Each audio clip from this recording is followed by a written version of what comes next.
வட இந்தியாவுல பிரம்மபுத்திரா நதிக்கரை ஓரமா ஒரு கிராமம் இருக்கு. அந்த கிராமத்துல இப்ப திருவிழா நடந்துட்டு இருக்கு. இந்த திருவிழாவை பார்க்க ஒரு பூசாரி தன் பொண்ண கூட்டிக்கிட்டு ஆத்த கடந்து அந்த பக்கம் போய்கிட்டு இருக்காரு. பூசாரி பொண்ணு இந்த திருவிழாவை ஏன் நடத்துறாங்க அப்படின்னு காரணம் கேட்டா, ரொம்ப வருஷத்துக்கு முன்னாடி பாக் அப்படின்ற ஒரு அரக்க குணம் கொண்ட ஒரு பேய், அதாவது மனுஷன் கிடையாது, அது ஒரு அரக்கன். அந்த பாக் அப்படின்ற பேய் மக்களை ரொம்பவே கொடுமைப்படுத்தி வந்ததால ஏகப்பட்ட அகுரிகள் எல்லாம் ஒண்ணு சேர்ந்து அந்த பேயை கட்டுப்படுத்தி ஒரு ஜாடிக்குள்ள அடைச்சாங்க. இந்த பேயை அடைச்சதால இதை கொண்டாடணும்னு நினைச்ச மக்கள் 10 வருஷத்துக்கு ஒரு முறை இந்த திருவிழாவை எடுத்து நடத்தி ரொம்பவே விசேஷமா பண்ணுவாங்க. இப்படி இந்த பூசாரி இந்த திருவிழாவை பத்தியும் அந்த பாக்கு அப்படின்ற பேயை பத்தியும் தன்னோட பொண்ணுகிட்ட சொல்லிக்கிட்டே படகு ஓட்டிட்டு வராரு. அப்பன்னு பார்த்து படகோட துடுப்பு ஆத்துக்கு மத்தியில மாட்டிக்குது. அதை எடுக்கும் போதுதான் அந்த தண்ணிக்கு கீழே ஒரு வினோதமான ஒரு ஜாடி இருக்கு. அவர் அந்த துடுப்பை எடுக்கும் போது அந்த ஜாடிக்குள்ள இருந்து ஒரு வினோதமான ஒரு உருவம் ஒண்ணு வெளியே வருது. அந்த உருவம் வெளியே வந்த பார்த்து பூசாரி ஒரு விஷயம் சொல்றாரு. அந்த பாக்கு அப்படின்ற பேய் மனுஷன மாதிரியே உருவெடுக்கிற தன்மை இருக்கும். தனக்கு எந்த உயிரோட உருவம் வேணுமோ அந்த உருவம் மாதிரியே மாறக்கூடிய தன்மை அந்த பாக் பேய் கிட்ட இருக்கு. இப்படிலாம் சொல்லிக்கிட்டு வரும்போது திடீர்னு தன்னோட பொண்ணு கிட்ட ஏதோ ஒரு வினோதமான ஒரு விஷயத்தை கவனிக்கிறாரு. அப்பன்னு பார்த்தா அவருக்கு பின்னாடி ஏதோ ஒரு சத்தம் கேக்குது. திரும்பி பார்த்தா அவர் பொண்ணு அங்க இறந்த நிலையில இருக்காங்க. அதை பார்த்த உடனே அவருக்கு பயங்கர ஷாக்கு. அவருக்கு ஒண்ணுமே புரியல. ஏன் பொண்ணு இங்க இறந்திருக்கானா, அப்ப எனக்கு முன்னாடி இருக்கிறது யாரு அப்படின்னு திரும்பி பார்த்தாதான் அவர் அந்த ஜாடிக்குள்ள இருந்து ஏதோ ஒரு பேயை அவரை எழுப்பி விட்டுட்டாரு. அந்த பேய் தான் இப்ப மனித ரூபத்துக்கு மாறி தான் பொண்ணா அவர் முன்னாடி உட்காந்துட்டு இருக்கு. இது கண்டிப்பா ஏதோ ஒரு கெட்ட சதிதான் அப்படின்னு தெரிஞ்சுக்கிட்ட பூசாரி உடனே தங்கிட்ட இருக்கிற மந்திர தண்ணி அந்த பேய் மேல தெளிச்சு அந்த பேயோட ஆத்மாவை ஒரு ஜாடிக்குள்ள அடைச்சிடறாரு. அதுக்கப்புறம் தான் இந்த பேய் பாக் பேய்னே அவருக்கு தெரிய வருது. அந்த பூசாரி பொண்ணு இறந்ததால அவங்க மனைவி இந்த விஷயத்த தாங்க மாட்டாங்க. அதனால என் பொண்டாட்டிக்கு கடைசி வரைக்கும் நீ ஒரு பொண்ணா நடிக்கணும் அப்படின்னு தான் பொண்ணோட உருவத்துல இருக்கிற அந்த பேயை தன்னோட வீட்டுக்கே கூட்டிட்டு போய் ஊர் மக்களை அவர் ஏமாத்துறாரு. வட இந்தியாவுல இந்த மாதிரியான விஷயங்கள் நடந்துட்டு இருக்கும் போதுதான் அப்படியே ரொம்ப வருஷம் கழிச்சு நமக்கு சென்னை ஹைகோர்ட்டை காட்டுறாங்க. ஹீரோ ஒரு வக்கீலா இருக்காரு. அப்பன்னு பார்த்து ஒரு காதல் ஜோடிகள் எங்களை சேர்த்து வைக்கணும் அப்படின்னு ஹீரோ கிட்ட வந்து நிக்கிறாங்க. ஆனா அந்த பொண்ணோட அண்ணன் ஒரு மிகப்பெரிய ரவுடி. அதனால ஹீரோ இதுக்கு ஒத்துக்க மாட்டாரு. அப்பதான் அந்த பொண்ணோட பேரு செல்வி அப்படின்னு தெரிஞ்ச உடனே, செல்வி அப்படின்ற பேர் நீ வச்சிருக்க ஒரே காரணத்துக்காக நான் அவனை காப்பாத்துறேன் அப்படின்னு அந்த பொண்ணோட அண்ணன் கிட்ட இருந்து அவங்கள காப்பாத்துறாரு. அப்ப எதுக்காக ஹீரோ செல்வி அப்படின்ற ஒரு பேருக்காக இந்த அளவுக்கு ரிஸ்க் எடுக்கிறாரு அப்படின்னு சொல்லி பாத்தீங்கன்னா, செல்வி அப்படின்றது ஹீரோவோட தங்கச்சி. ஆனா இப்ப செல்வி ஹீரோ கூட கிடையாது. லவ் மேரேஜ் பண்ணதால அவங்க வீட்டை விட்டு ஓடி போயிட்டாங்க. ரொம்ப வருஷம் ஆகியும் யாரும் திரும்பி வரல அப்படின்னு அவங்க அண்ணனுக்கு ஒரு சின்ன வருத்தம். அதனாலதான் உன் பேரு செல்வின்னு தெரிஞ்ச உடனே அவன் இந்த அளவுக்கு உன் மேல அன்பா இருக்கிறான் அப்படின்னு ஹீரோவோட அத்தையும் அந்த பொண்ணு கிட்ட சொல்லிட்டு இருக்காங்க. அப்ப ஹீரோவோட தங்கச்சி ஓடி போய் கல்யாணம் பண்ணிக்கிட்டாங்க. இப்போ அவங்கள ஆளக்காணும். அப்படியே கட் பண்ணி நமக்கு ஹீரோவோட தங்கச்சி செல்வியை காட்டுறாங்க. செல்விக்கு மொத்தம் 2 பசங்க, கணவர், குழந்தைகள் அப்படின்னு ரொம்பவே ஒரு சந்தோஷமான ஒரு வாழ்க்கையை வாழ்ந்துட்டு இருக்காங்க. அப்பதான் செல்வியோட ஹஸ்பண்ட் எப்பயும் போல ஜாகிங் கிளம்பி போறாரு. செல்வி வீட்டை சுத்தி காடு தான் அதிகமா இருக்கும். அதனால காட்டுக்குள்ள தான் அவர் ஹஸ்பண்ட் ஜாகிங் போய் ஆகணும். அவர் ஜாகிங் போகும்போது இந்த ஊரோட தலைவரோட பையன் யூடியூப் சேனலுக்காக வீடியோ எடுத்துட்டு இருக்கான். செல்வி புருஷனும் அந்த பையன் கிட்ட என்ன ஏதுன்னு கேட்டுட்டு ஜாகிங் பண்ணிட்டு இருக்காரு. அப்ப திடீர்னு காட்டுக்குள்ள ஒரு வினோதமான ஒரு புகை ஒண்ணு வருது. அந்த புகையை பார்த்த உடனே செல்வியோட புருஷன் அங்கேயே நிக்கிறாரு. அப்ப எதிர்பாராத நேரத்துல திடீர்னு ஒரு வினோதமான ஒரு உருவத்தோட கை அவர் கீழே தள்ளி அவரை கொலை பண்ணிருது. இறந்த நிலையில அவரோட பாடி அங்க கீழே இருக்கு. ஆனா அவர் இறந்த பார்த்து அச்சசல் அவரை மாதிரியே ஒரு உருவம் அவர் மேல இருந்து எழுந்து நடந்து போய்கிட்டு இருக்கு. செல்வியோட புருஷன் இறந்துட்டாரு. அவரை மாதிரியே இருக்கிற அந்த உருவம் யாருன்னு தெரியல. தான் புருஷன் மாதிரியே இருக்கிற அந்த உருவமும் நேரா செல்வி கிட்ட போய் பசங்களை பத்தி விசாரிக்குது. அப்ப திடீர்னு வெளியே 4 பேர் கத்திட்டு வராங்க. என்ன ஏதுன்னு சொல்லி செல்விக்கும் ஒரே பதட்டமா இருக்கு. அப்பதான் அவங்க வீட்டுக்காரு அங்க இறந்திருக்காரு அப்படின்ற நியூஸ் அவங்களுக்கு தெரிய வருது. அவங்களும் பதட்டமா என்ன ஆச்சு அப்படின்னு தெரிஞ்சுக்க அந்த காட்டுக்குள்ள ஓடிட்டு இருக்காங்க. ஆனா அந்த தலைவரோட பையனும் என்ன செல்வி அக்கா வீட்டுல இருந்து ஏதோ சத்தம் வருது அப்படின்னு வீட்டுக்குள்ள போய் பார்த்திருக்கான். அவங்க வீட்டுக்கு வெளியே ஒரு கிணறு இருக்கு. அந்த கிணத்துக்குள்ள எட்டி பார்த்தா செல்வி அங்க தூக்கு மாட்டி இறந்திருக்காங்க. நமக்கும் ஒரே ஷாக்கு தான். காட்டுக்குள்ள ஓடி போன செல்வி இப்ப எப்படி கிணத்துக்குள்ள தூக்கு மாட்டி இறந்திருக்க முடியும் அப்படின்னு நமக்கு ஒரே குழப்பமா தான் இருக்கு. செல்வி மட்டும் இறந்தது இல்லாம அவங்களோட 2 பசங்களும் இறந்துட்டாங்க. அதுக்கப்புறம் இவங்களோட குடும்பமே என்ன ஆச்சு அப்படின்னு நமக்கு காட்டவே இல்லை. ஒரு கிராமத்துல ஒரு குடும்பமே இறந்ததால இந்த விஷயம் போலீஸ் கேஸ் ஆகுது. போலீஸ்க்கு இந்த குடும்பத்துக்கு யாரா சொந்தக்காரங்க இருக்காங்களா அப்படின்னு சொல்லி விசாரிச்சு சென்னையில இருக்கிற செல்வியோட அண்ணனுக்கு தகவல் போகுது. ஆனா செல்வி சூசைட் தான் பண்ணிக்கிட்டாங்க அப்படின்னு அவருக்கு நியூஸ் தெரிஞ்ச உடனே அவருக்கே பயங்கர ஷாக்கு. ஏன்னா வீட்டை விட்டு ஓடி போன தங்கச்சியை பார்த்தே பல வருஷம் ஆகுது. அவ எங்க இருந்தாலும் நல்லா தான் இருப்பான்னு நினைச்சிட்டு இருந்த அண்ணனுக்கு இப்ப திடீர்னு அவ இறந்துட்டா அப்படின்ற நியூஸ் வந்த உடனே அவருக்கு கவலையா தான் இருக்கு. கடைசியா தான் தங்கச்சி வாழ்ந்த வீட்டுக்கு ஹீரோவும் அவங்க அத்தையும் கிளம்பி போறாங்க. அங்க போன பார்த்தான் தெரியுது போலீஸ செல்வியோட பாடியை அடக்கம் பண்ணிட்டாங்க அப்படின்னு. அதுக்கப்புறம் ஹீரோ என்ன ஆச்சுன்னு சொல்லி விசாரிக்கும் போதுதான் தங்கச்சியோட புருஷன் ரியல் எஸ்டேட் பிசினஸ் பண்ணும்போது அவருக்கு பயங்கர லாஸ். பிசினஸ்ல ஏகப்பட்ட பணம் லாஸ் ஆனதால அந்த டென்ஷன் தாங்க முடியாம அவருக்கு ஹார்ட் அட்டாக் வந்திருக்கு. தான் புருஷன் ஹார்ட் அட்டாக்ல இறந்த பார்த்து எனக்கு என்ன வேலை அப்படின்னு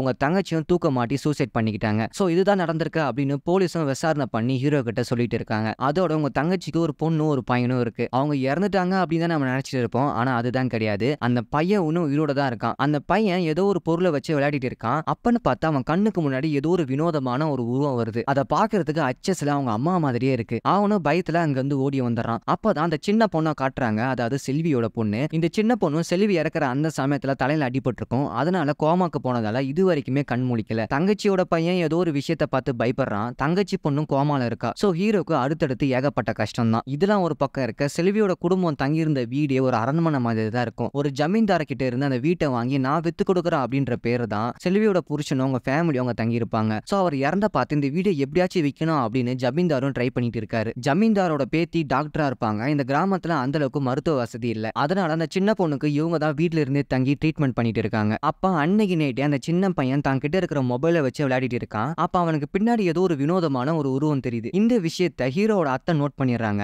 இந்த வீட்ல ஏதோ ஒரு அமானுஷமான சக்தி இருக்கு அப்படின்னு அவங்களுக்கு நல்லாவே தெரிய வருது. ஹீரோவும் தங்கச்சி இறந்ததை தாங்க முடியாம அந்த தலைவரோட பையனை கூட்டிட்டு அவங்களோட சமாதிக்கு கிளம்பி போறாங்க. ஹீரோ சமாதி முன்னாடி ஃபீல் பண்ணும்போது தான் ஒரு விஷயத்தை அவர் நினைச்சு பாக்குறாரு. அதாவது பிளாஷ்பேக். ரொம்ப வருஷத்துக்கு முன்னாடி செல்வி இதே மாதிரி தான் தூக்கு போட ட்ரை பண்ணிருப்பாங்க. ஆனா அவங்க அண்ணனுக்கு இந்த விஷயம் தெரிஞ்ச உடனே எவ்வளவு கஷ்டம் வந்தாலும் தற்கொலை மட்டும் பண்ண மாட்டா அப்படின்னு எனக்கு சத்தியம் பண்ணி கொடு அப்படின்னு ஹீரோவும் அவங்க தங்கச்சி கிட்ட சத்தியம் வாங்கியிருப்பாங்க. தான் அண்ணனுக்கு பண்ண சத்தியத்தை காப்பாத்தணும் அப்படின்ற ஒரு எண்ணத்தோட அவ கண்டிப்பா தூக்க மாட்டிருக்க மாட்டா. என் தங்கச்சியோட சாவுக்கு பின்னாடி ஏதோ ஒரு மர்மம் இருக்கு, நான் அதை கண்டுபிடிக்கணும் அப்படின்னு நேரா ஹீரோவும் போலீஸ் ஸ்டேஷன்ல போய் கம்ப்ளைண்ட் கொடுக்கறாரு. ஆனா போலீஸ்காரங்க இந்த கேஸ் அந்த அளவுக்கு பெருசா எடுத்துக்கல. ஏன்னா செல்வி புருஷன் ஹார்ட் அட்டாக்ல இறந்துட்டான். அதை தாங்க முடியாம இவங்க சூசைட் பண்ணிட்டாங்க. இதுதான் காரணமா இருக்க முடியும், வேற எதுவுமே காரணமா இருக்க முடியாது அப்படின்னு இன்ஸ்பெக்டர் ரொம்ப கேர்லெஸ்ஸா இருக்காரு. ஹீரோக்கு பயங்கர கோவம். அப்பதான் அங்க இருக்கிற ஒரு கான்ஸ்டபிள், சார் இங்க பாருங்க, இன்னும் 2 நாள் அந்த ஊர்ல திருவிழா நடக்க போகுது. அதுவும் 10 வருஷத்துக்கு ஒரு முறை நடக்கிற திருவிழா. அந்த திருவிழாக்காக போலீஸ் எல்லாருமே பயங்கர பிரஷர்ல இருக்காங்க. எதுவா இருந்தாலும் திருவிழா முடிஞ்ச பாத்துக்கலாம் அப்படின்னு அந்த கான்ஸ்டபிளும் ஹீரோவை சமாதானப்படுத்தி அங்க இருந்து அனுப்பி வைக்கிறாங்க. ஹீரோவும் அந்த தலைவர் பையனும் ஜீப்ல வீட்டுக்கு வந்துட்டு இருக்கும்போது அவருக்கு ஒரே குழப்பமா இருக்கு. ஏன்னா என் தங்கச்சி சூசைட் பண்ணி இறந்துட்டா அப்படின்னு போலீஸ் சொல்லுது. அவர் சூசைட் பண்ண அந்த நேரத்திலே ஊர்க்காரங்க அவளை காட்டுக்குள்ள பாத்துருக்காங்க. காட்டுக்குள்ள அவளை பாத்துருக்காங்கன்னா எப்படி அதே சமயத்துல அவளால் தூக்க மாட்டி இருக்க முடியும் அப்படின்னு அவருக்கு ஒரே குழப்பமா இருக்கு. அப்பதான் தலைவரோட பையன் ஒரு விஷயத்த சொல்றான். ஆமா சார், இந்த விஷயம் உண்மைதான். ஏன்னா அவங்க தூக்கு போடுற அதே நேரத்துல தான் உங்களோட தங்கச்சியை நான் காட்டுக்குள்ள பார்த்தேன். அது மட்டும் இல்லாம வெளியே போன அவங்க எப்படி மறுபடியும் வீட்டுக்குள்ள வந்து தூக்கு போட்டாங்க அப்படின்னு எனக்கே குழப்பமா தான் இருக்கு அப்படின்னு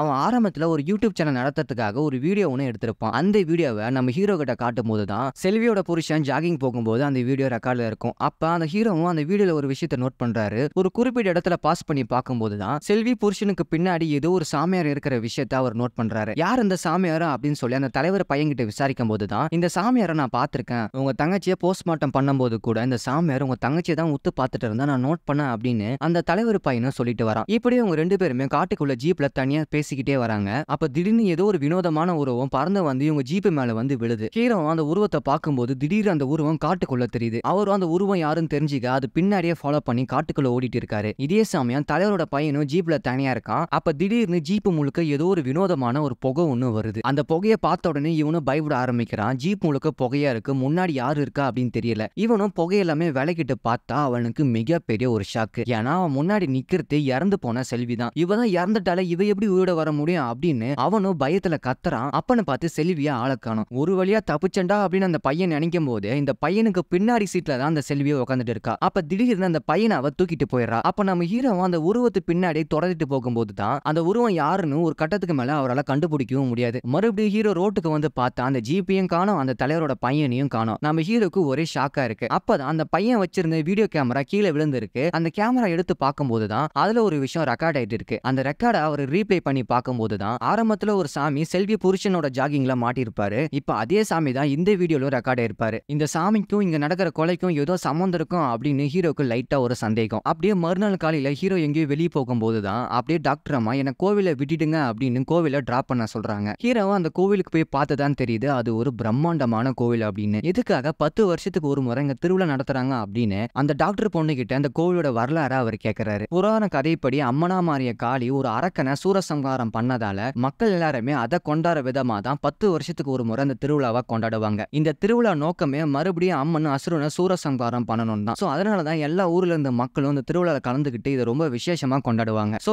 எப்படிலாம் அந்த திருவிழாவை கொண்டாடுவாங்க அப்படின்னு அந்த டாக்டர் பொண்ணு ஹீரோ கிட்ட சொல்லிட்டு இருக்கு. ஹீரோவும் கார் எடுத்துட்டு மறுபடியும் ஏதோ விசாரிக்கலாம்னு கிளம்பும் போது தான் காட்டுக்குள்ள ஒரு நாயை பாக்குறாரு. அந்த நாய் ஒரு மனுஷனோட ஷூவை தூக்கிட்டு போயிட்டு இருக்கு. அந்த ஷூ தலைவரோட பையன் ஷூ மாதிரி இருக்கு அப்படின்னு ஹீரோவும் அந்த நாய் எங்க இருந்து ஓடி வந்ததோ அந்த திசையை நோக்கி பாக்குறாரு. அவர் அங்க பார்க்கும்போது தான் அவருக்கு பயங்கர ஷாக்கு. ஏன்னா தலைவரோட பையன் அங்க இறந்துருக்கான். அந்த ஜீப்பும் ஒரு மரத்து மேல மோதி இருக்கு. இது விஷயமா போலீஸ் கிட்ட இன்ஃபார்ம் பண்ணும்போது தான் போலீஸும் வந்து விசாரிக்கிறாங்க. அந்த பையனை கொலை பண்ணது ஹீரோ தான் அப்படின்னு சொல்லி போலீஸ் முடிவு பண்றாங்க. ஆனா நம்ம ஹீரோ போலீஸ் கிட்ட ஒரு விஷயம் சொல்றாரு. கண்டிப்பா ஒரு சாமியாருக்கும் இந்த கொலைக்கும் ஏதோ சம்பந்தம் இருக்கும். ஏன்னா என் தங்கச்சி புருஷன் சாவுக்கு அவன் தான் காரணம் அப்படின்னு ஹீரோ அடிச்சு சொல்றாரு. ஆனா அந்த சாமியும் இங்க நடக்கிற விஷயத்த எல்லாமே காட்டுக்குள்ள இருந்து ஒளிஞ்சு பாக்குறாரு. ஹீரோ அதை நோட் பண்ணிடுறாரு. உடனே அவனை எப்படியாச்சும் பிடிக்கணும் அப்படின்னு அந்த சாமி பின்னாடி ஹீரோவும் ஃபாலோ பண்ணி போறாரு. ஆனா ஒரு கட்டத்துக்கு மேல அவன் எங்க போனா அப்படின்னு சொல்லி கண்டே பிடிக்க முடியல. ஹீரோவும் போலீஸ் கிட்ட எவ்வளவு எடுத்து சொல்லி பாக்குறாரு. போலீஸ்காரங்களும் சரி நீ சொல்றது உண்மையா இருந்தா பாப்போம் அப்படின்னு அந்த சாமியார் காட்டுக்கு நடுவுல ஒரு கல் மண்டபத்துல தங்கியிருப்பான். அந்த கல் மண்டபத்துக்கு போய் பார்த்ததான் தெரியுது அந்த இடமே பாக்குறதுக்கு ரொம்பவே பயங்கரமா ஏதோ ஒரு பில்லி சுனிய வைக்கிற மாதிரி பூஜை எல்லாம் பண்ணி அங்க ஏகப்பட்ட போட்டோவும் இருக்கு. ஹீரோ அந்த போட்டோ எல்லாம் எடுத்து பார்க்கும்போதுதான் அந்த போட்டோக்கள்ல இறந்து போன அந்த தலைவரோட பையனோட போட்டோவும் அவங்க தங்கச்சியோட பொண்ணோட போட்டோவும் அங்க இருக்கு. அதை பார்த்த உடனே ஹீரோக்கு பயங்கர ஷாக்கு. ஏன் தங்கச்சி பொண்ணோட போட்டோவை இவன் ஏன் வச்சிருக்கான் அப்படின்னு சொல்லி ஹீரோக்கு குழப்பமா தான் இருக்கு. அந்த சாமியார பிடிக்க முடியல.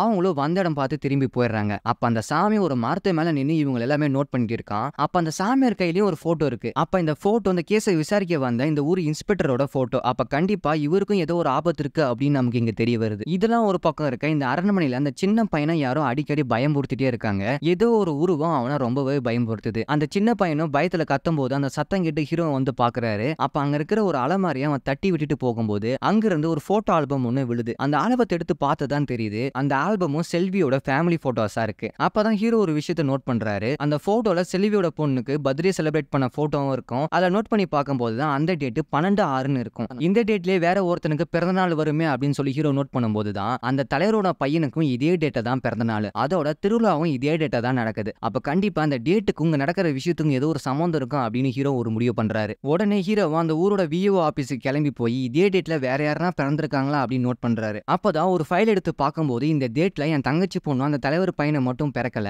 வேற ஒருத்தனும் பிறந்திருக்கான். அந்த ஃபைல்லயே அவனோட அட்ரஸ் இருக்கும். அங்க போய் பார்த்ததான் தெரியுது அது வேற யாருமே கிடையாது, இந்த ஊரோட இன்ஸ்பெக்டரோட பழைய வீடு தான் அது. அப்ப கண்டிப்பா இன்ஸ்பெக்டர் உயிருக்கு ஆபத்து இருக்கு அப்படின்னு ஹீரோ நோட் பண்றாரு. அதோட உடனே அரண்மனையில் இருக்கிற அந்த டாக்டர் பொண்ணுக்கு கால் பண்ணி என் தங்கச்சி பொண்ணோட உடம்புல எதனா சவப்பு கலர் மச்ச இருக்கான்னு பார்த்து சொல்ல அப்படின்னு ஹீரோவும் அந்த பொண்ணு கிட்ட சொல்லும் போதுதான் அந்த பொண்ணு தேடி பாக்குறாங்க. அதுக்கப்புறம் தான் உண்மையே புரிய வருது. அந்த சின்ன பொண்ணோட உடம்புல சவப்பு கலர்ல ஒரு மச்சம் இருக்கு. அதை பார்த்த உடனே ஹீரோக்கு பயங்கர ஷாக்கு. உடனே டாக்டர் கிட்ட யாரு வந்தாலுமே அரண்மனைக்குள்ள அலோ பண்ணாத, அது நம்ம உயிருக்கே ஆபத்து அப்படின்னு வார்னிங்கோட அந்த இன்ஸ்பெக்டரை எப்படியாச்சும் காப்பாத்தணும் அப்படின்னு ஸ்டேஷனுக்கு போய் பாக்குறாரு. அங்க போய் பார்த்தா ஏற்கனவே அந்த சாமியாரை தேடி போலீஸும் ஒரு ஏட்டையாவும் காட்டுக்குள்ள கிளம்பி போயிருப்பாங்க. இந்த விஷயம் தெரிஞ்ச உடனே ஹீரோவும் அவங்கள கண்டுபிடிக்க காட்டுக்குள்ள கிளம்பி போவாரு. அப்பன்னு பார்த்து கன் ஃபயர் சத்தம்லாம் கேட்கும். அந்த சத்தத்தை நோட் பண்ணி அவர் ஃபாலோ பண்ணி போகும்போது தான் எல்லாருமே கொலை பண்ணிட்டு இருக்கிற அந்த வில்லன் சாமி அங்க இருப்பான். அங்க போன உடனே எப்படியாச்சும் இன்ஸ்பெக்டரை கொலை பண்ணணும் தான் அவன் ட்ரை பண்ணுவான். ஒரு கட்டத்துக்கு மேல அந்த ஏட்டையாவும் அடிச்சு போட்டுட்டு இன்ஸ்பெக்டரை கொலை பண்ற அந்த நேரத்துல கரெக்டா நம்ம ஹீரோ வந்து காப்பாத்திடுவாரு.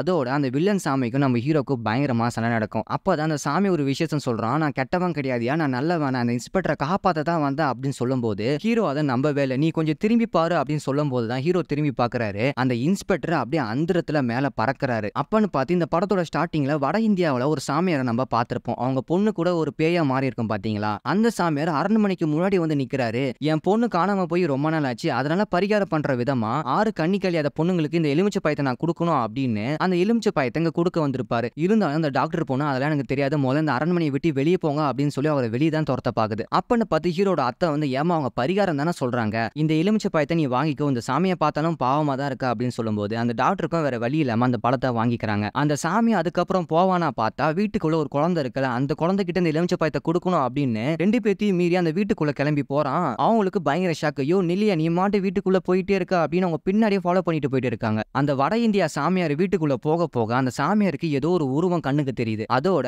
அந்த உருவம் தான் அந்த சாமியார் அந்த குழந்தை கிட்ட நெருங்க விடாம தடுத்துட்டு இருக்கு. ஒரு கட்டத்துக்கு மேல ஏதோ ஒரு சக்தி அந்த வட இந்தியா சாமியார அந்த குழந்தை கிட்ட நெருங்க விடாம அவரை தடுத்துருது. இந்த பக்கம் காட்டுக்குள்ள ஹீரோக்கு பயங்கர ஷாக்கு. ஏன்னா இன்ஸ்பெக்டரும் அந்த இடத்துல பறந்துட்டு இருக்காரு. இன்ஸ்பெக்டரும் ஒவ்வொரு அடியா பறக்க பறக்க இங்க அரண்மனையில இருக்கிற இந்த சின்ன பொண்ணுக்கு வழி போறது. ஒரு கட்டத்துக்கு மேல காட்டுக்குள்ள இன்ஸ்பெக்டர் ஏதோ ஒரு வினோத சக்தி அவரை கொலை பண்ணிடுது. இன்ஸ்பெக்டர் இறந்த அடுத்த நிமிஷமே அரண்மனைக்குள்ள கோமால இருந்த இந்த சின்ன பொண்ணு கண் முழிச்சிருது. ஹீரோக்கு ஒண்ணுமே புரியல, யார் தான் இவங்களை கொலை பண்றான், என்னதான் இங்க நடக்குது அப்படின்னு அவருக்கு குழப்பமா இருக்கு. அதே சமயம் இங்க தான் ஒரு மிகப்பெரிய ஒரு ஷாக்கே. இந்த அரண்மனையில இந்த சின்ன பொண்ணு கண் முழிச்ச பார்த்து இந்த சின்ன பொண்ணுக்கு பக்கத்துல ஏதோ ஒரு வினோதமான ஒரு உருவம் தெரியுது. அந்த உருவத்தை உத்து பார்த்தாதான் அது வேற யாருமே கிடையாது, இறந்து போன செல்வி தான். செல்வி இறந்த பார்த்துமே ஆத்மாவா வந்து ஏதோ ஒரு காரணத்துக்காக தன்னோட பசங்களை அவங்க பாதுகாத்துட்டு வந்துட்டு இருக்காங்க. இங்க என்னதான் நடக்குது அப்படின்னு ஏகப்பட்ட விஷயங்களுக்கு பதிலே தெரியாம இங்க தான் இன்டர்வெல்லே வர்றாங்க. அப்பதான் ஹீரோவும் அந்த வில்லன் சாமியாரை அரெஸ்ட் பண்ணி வச்சு என்னதான்டா பிரச்சனை அப்படின்னு சொல்லி போலீஸ்காரங்க எல்லாருமே விசாரிக்கிறாங்க. அப்பதான் அந்த சாமியாரும் நான் ஒரு அட்ரஸ் சொல்றேன், அங்க போய் பாருங்க உங்களுக்கு எல்லாமே புரியும் அப்படின்னு அவர் ஒரு அட்ரஸ் சொல்றாரு. அங்க போய் பார்த்ததான் தெரியுது அந்த வட இந்தியா சாமியார் இறந்திருக்காரு. அதுவும் அவர் இறந்து பல நாட்கள் ஆயிருக்கும். இருக்கும் போல. என்னடா நேத்து கூட அந்த சாமியார் அரண்மனைக்கு வந்துட்டு போனாரு, ஆனா இப்ப இறந்து ரொம்ப நாள் ஆயிருக்கும் போல அப்படின்னு ரொம்பவே குழப்பமா தான் இருக்கு. அப்பதான் போலீஸ்காரங்களும் ஹீரோ எல்லாருமே விசாரிக்கிறாங்க, என்னதாண்டா அங்க நடக்குது அப்படின்னு. அப்பதான் அந்த வில்லன் சாமியாரே ஒரு பிளாஷ்பேக் சொல்றாரு. நாங்க எல்லாருமே சாதாரண ஒரு சாமியாரே கிடையாது, நாங்க எல்லாமே ஒரு அகோரி கூட்டம். ஒவ்வொரு அகோரி வம்சத்துக்கும் ஒரு தீய சக்தியை அழிக்கணும் அப்படின்னு ஒரு கடமை இருக்கும். எங்களோட வம்சத்துக்கு பாக் அப்படின்ற ஒரு தீய சக்தியை அழிக்கணும் அப்படின்றது தான் கடமையே. ரொம்ப வருஷத்துக்கு முன்னாடி எங்க முன்னோர்கள் எல்லாருமே அந்த பாக் பேயை கட்டுப்படுத்தி ஒரு ஜாடிக்குள்ள அடைச்சு வச்சுட்டாங்க. ஆனா எதிர்பாராத விதமா இந்த வட இந்திய சாமியார் அந்த பேயை விடுவிச்சிட்டாரு. ஆனா அந்த வடக்கு சாமியாரும் அவர்கிட்ட இருந்த சக்தியை பயன்படுத்தி அந்த பாக் பேயோட ஆத்மாவை அவர் கட்டுப்படுத்துறாரு. அதோட ஆட்டம் அதுல இருந்து கம்மியா தான் இருக்கும். அந்த பாக் பேயோட ஆத்மாவை நாட்டுல இருக்கிற ரொம்பவே சக்தி வாய்ந்த கோவிலால மட்டும் தான் கட்டுப்படுத்த முடியும். அதுல ஒரு கோவில் தான் தமிழ்நாட்டுல இருக்கிற உங்க கிராமத்துல இருக்கிற இந்த கோவில். அதனால தான் அந்த சாமியார் இங்க வந்து இந்த கோவில் மேல இருக்கிற கலசத்துல அந்த பாக் பேயோட ஆத்மாவை அடைச்சு வச்சிருப்பாரு. ஆனா இந்த விஷயம் அவரோட பொண்ணோட உருவத்துல இருக்கிற அந்த பாக் பேய்க்கு தெரிய வருது. என்னோட ஆத்மா அந்த கோவிலுக்கு மேல இருக்கிற கலசத்துல தான் இருக்கு அப்படின்னு அந்த பேய்க்கு தெரிஞ்ச உடனே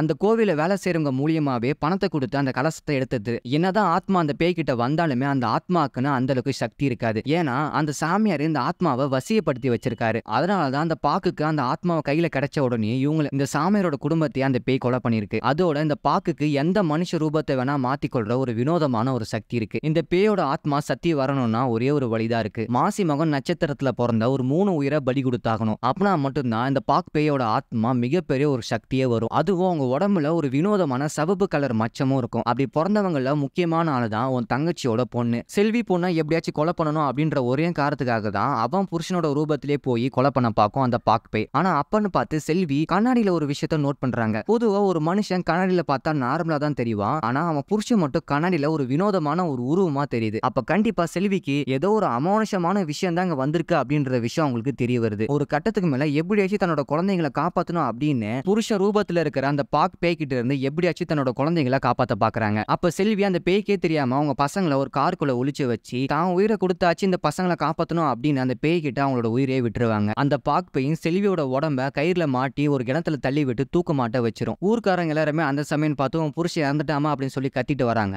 அந்த பாக் பேயும் செல்வியோட உருவத்தை எடுத்து தான் ஒரு செல்வி மாதிரியே நாடகம் பண்ணி ஊருக்காரங்களை ஏமாத்திடுச்சு. அப்ப அந்த சின்ன பொண்ணு அம்மா கிணத்துல இறந்துருக்காங்க அப்படின்னு தெரிஞ்ச உடனே பயத்துல கால் தடுக்கி கீழே விழுந்து அந்த சின்ன பொண்ணும் கோமாக்கு போயிருது. சோ செல்வியோட சாவுக்கு காரணம் அந்த பாக் அப்படின்ற பேய் தான். எப்படியாச்சும் செல்வி பொண்ணை கொலை பண்ணியாகணும். அது மட்டும் இல்லாம இதே நட்சத்திரத்துல பிறந்த அந்த தலைவரோட பையனையும் அந்த இன்ஸ்பெக்டரையும் அந்த பேய் கொலை பண்ணிருச்சு. இன்னும் பாக்கி இருக்கிறது செல்வியோட பொண்ணு மட்டும்தான். இன்னைக்கு நடக்கிற அம்மனோட சூரசங்காரம் முன்னாடி அந்த பேயை நம்ம அழிச்சாகணும். அதுக்கு முன்னாடி அந்த குழந்தைய அந்த பேய் கொலை பண்ணிருச்சுன்னா அந்த பேயோட ஆட்டத்தை நம்மளால கட்டுப்படுத்தவே முடியாது அப்படின்னு அந்த அகோரி சாமியும் சொல்லிட்டு இருக்காரு. இப்ப ஹீரோக்கு எப்படியாச்சும் தன்னோட தங்கச்சியோட குழந்தைய காப்பாத்தி ஆகணும். சோ அதனால அவரும் அரண்மனைக்கு கிளம்பி போறாரு. இன்னொரு பக்கம் அந்த அகோரி சாமியும் போலீஸ் கண்ட்ரோல்ல இருக்காரு. அப்ப திடீர்னு வினோதமான ஒரு புகை ஒன்னும் வருது. அந்த புகையை பார்த்த உடனே அந்த பாக் பேய் தான் அங்க வந்திருக்கும் அப்படின்னு அந்த அகோரிக்கு ஒரு டவுட் ஆகுது. அப்பதான் அந்த பாக் பேய் அங்க இருக்கிற போலீஸ்காரங்க எல்லாருமே அடிச்சு போட்டு அந்த சாமியை அழிக்க பாக்குது. அப்ப அவரோட மந்திர சக்தி மூலியமா அந்த பேய் அவர் கட்டுப்படுத்துறாரு. இருந்தாலும் அங்க இருக்கிற ஒரு சில போலீஸ்காரங்களுக்கு பயங்கரமா அடிபட்டுருது. சோ அதனால ஹாஸ்பிட்டல்ல ட்ரீட்மெண்ட் எடுக்கிறாங்க. இன்னொரு பக்கம் அந்த டாக்டர் பொண்ணு வேலையெல்லாம் முடிச்சுட்டு அரண்மனைக்குள்ள வரலான்னு பார்த்தா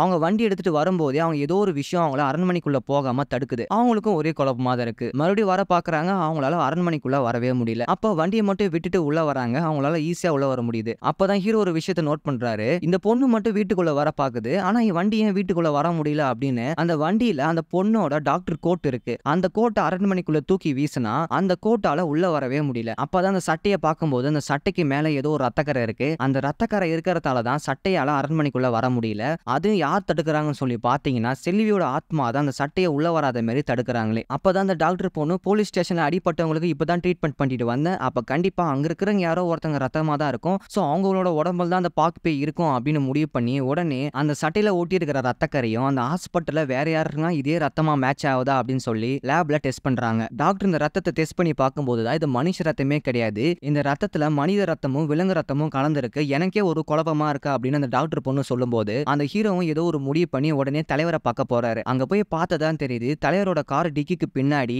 அந்த அகோரி சாமியார் இறந்திருக்காரு. அப்ப இது யாரோட ரத்தம் அப்படின்னு சொல்லி இப்பதான் நமக்கு புரிய வருது. அதாவது போலீஸ் ஸ்டேஷன்ல அந்த பாக் பேய் வந்து எல்லாரையும் அடிச்சு போட்டு அந்த சாமியாரை வந்து கட்டுப்படுத்தி இருக்கும். அப்ப அந்த சாமியாரோட கட்டத்துக்கு மேல அவரால் கட்டுப்படுத்த முடியாம அந்த சாமியாரே அழிச்சு அந்த சாமியாரோட உருவத்தை தான் அந்த பாக் பேயை எடுத்திருக்கும். இப்ப அந்த பேய்க்கு இருக்கிறது ஒரே ஒரு டார்கெட், எப்படியாச்சும் செல்வியோட பொண்ணை கொலை பண்ணியாகணும். ஆனா அந்த பேயால பண்ண முடியல. ஏன்னா செல்வி தான் ஆத்மா வந்து தான் பொண்ணுக்கு எந்த ஒரு ஆபத்தும் வர முடியாத மாதிரி அவங்க தடுக்கிறாங்க. அப்ப செல்வியோட பாடியை அவங்க புதைச்சிருக்காங்க. ஒரு ஒருவேளை செல்வியோட பாடி அவங்க எரிச்சிருந்தா அந்த ஆத்மாவுக்கு மோட்சம் கிடைச்சு அந்த ஆத்மாவும் அங்க இருந்து கிளம்பிடும். உடனே பாக்பேயும் சுடுகாட்டுக்கு கிளம்பி போய் செல்வியோட பொணத்தை தோண்டி எடுத்து செல்வியோட உடம்ப எரிக்க பாக்குது. இந்த விஷயம் செல்விக்கு தெரிஞ்ச உடனே நீயா நானா பாத்திரலாம் அப்படின்னு பாக்பேக்கும் செல்வியோட ஆத்மாவுக்கும் பயங்கர சண்டை. ஒரு கட்டத்துக்கு மேல பாக்பேக்கு ஏகப்பட்ட துர்சக்தி இருக்கிறதால செல்வியால அவங்களால கட்டுப்படுத்தவே முடியல. ஒரு கட்டத்துக்கு மேல அவங்களும் எரிஞ்சு சாம்பல் ஆயிடுறாங்க. செல்வியோட ஆத்மாவும் சாந்தி ஆயிடுது. கிளம்பும் போகும்போது கூட கடைசி சமயத்துல ஹீரோ அங்க வந்து என்ட்ரி ஆகும்போது என் குழந்தைய நீ தானே பத்திரமா பாத்துக்கணும் அப்படின்னு செல்வி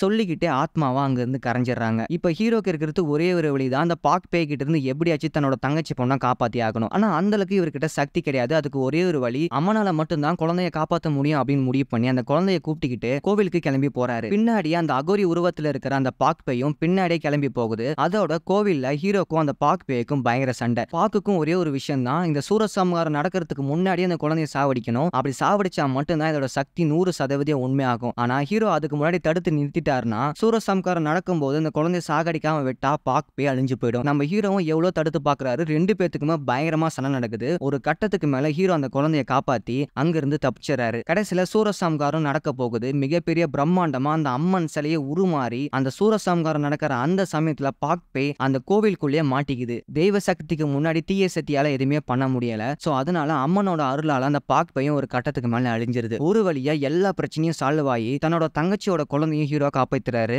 எல்லாமே நார்மல் ஆயிடுது. சோ கடைசியில தங்கச்சியோட பசங்க அவரு அவங்க அத்தை எல்லாருமே ஒரு சந்தோஷமான ஒரு வாழ்க்கையா வாழ்றாங்க. இதோட அந்த படத்தோட கதையை முடிக்கிறாங்க. இந்த படத்துல இருக்கிற முக்கியமான விஷயமே, பொதுவா பேய் கதை அப்படின்னு வந்தாலே பழி வாங்குற உணர்வு தான் அதிகமா இருக்கும். ஆனா அதெல்லாம் அதுல சேர்க்காம ஒரு அசுரத்தனமான ஒரு தீய சக்தி தான் அந்த உலகத்தை ஆட்டி படிக்கணும்னு நினைக்குது. அதை எப்படி கட்டுப்படுத்தணும் அப்படின்றத ரொம்பவே அழகா சொல்லியிருப்பாங்க. இந்த படத்துல விஷுவல் கிராபிக்ஸ் எல்லாமே ரொம்பவே நல்லா ஒர்க் அவுட் ஆயிருக்கும். சோ கண்டிப்பா ஃபேமிலி என்டர்டைன்மெண்ட் உள்ள ஒரு படம் தான் அது. சோ அரண்மனை 4ஓட எக்ஸ்பிளைன் ரிவ்யூ உங்களுக்கு பிடிச்சிருந்தா மறக்காம நம்ம சேனல் நீங்க சப்ஸ்கிரைப் பண்ணிடுங்க.